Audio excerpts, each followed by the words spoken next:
we're going to go over a little, it's PDF, it's 7 lessons about finding the work you were meant to do. Is there anybody, you all are seniors, is there anybody who has no idea what they want to do after high school? Got a couple. Okay. You'll see on here that's okay. When I graduated from high school, I think I put on the form that I wanted to be a cop or something like that. And I've made no inroads towards that. So a couple of the lessons, we're not going to read the whole thing, but the first one, it actually ties in with the picture. So your calling is at the intersection of a Venn diagram of 3 things: doing something you're good at, feeling appreciated, and believing your work is making people's lives better. So use a little laser pointer here. So everybody wants to make people's lives feel better. Most people do. Does everybody want to feel appreciated? Does anybody like feeling unappreciated? No. No, it's horrible. And you want to do something you're good at, right? If you know you're no good at what you're doing, it really makes it less enjoyable. So this little looks like a tortilla chip in the middle of the Venn diagram. That's where your calling lies. So that's the first one. The second one is your calling often comes out of difficult experiences. And in the example, it tells a story here of a man, a school teacher who was studying to be a doctor when his father was murdered. It doesn't really say why, but it says that the murder of his father made him realize he wanted to be a teacher, and every time he came into a classroom, he felt his father with him, watching over him. It says the calling often takes courage and ruffles feathers for the third one.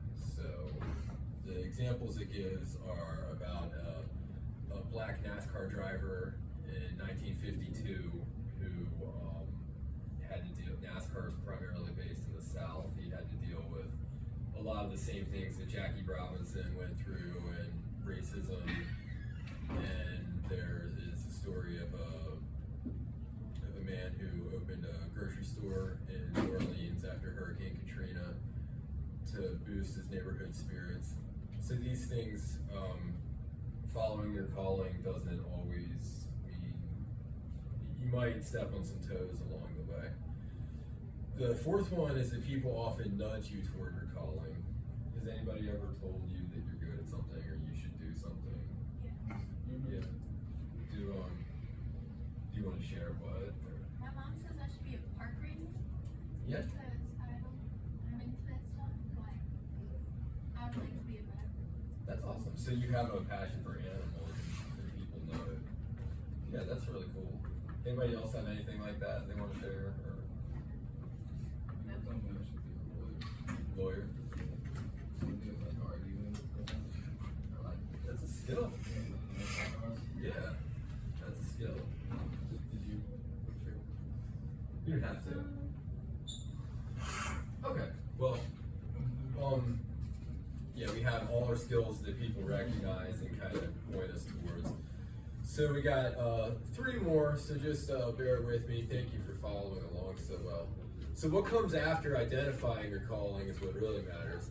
Basically, it means that it's one thing to know you want to do something, it's another to actually go out and do it. If your calling is you want to be an NFL player, are you going to go to the Ravens or Eagles training camp and just sign up and try to make the team?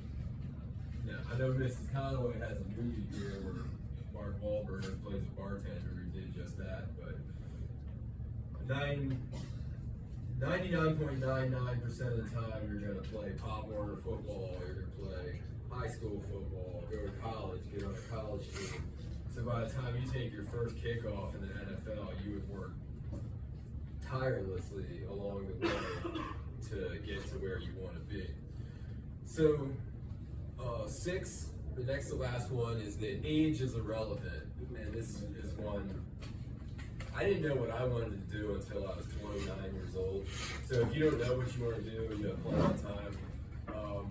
In 2019, I was driving a delivery truck down in Southeast DC, and I was making a lot of good money.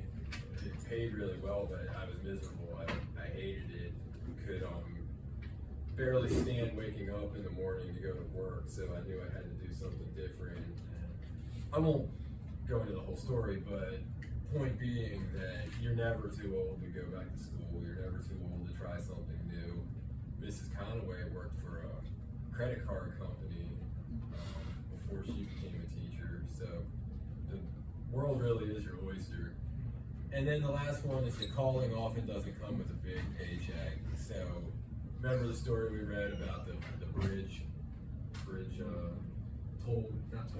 drawbridge operator. You're not gonna, have riches and a vast fortune doing that, but she really enjoyed it and she found fulfillment and it made her happy. So that would be her calling.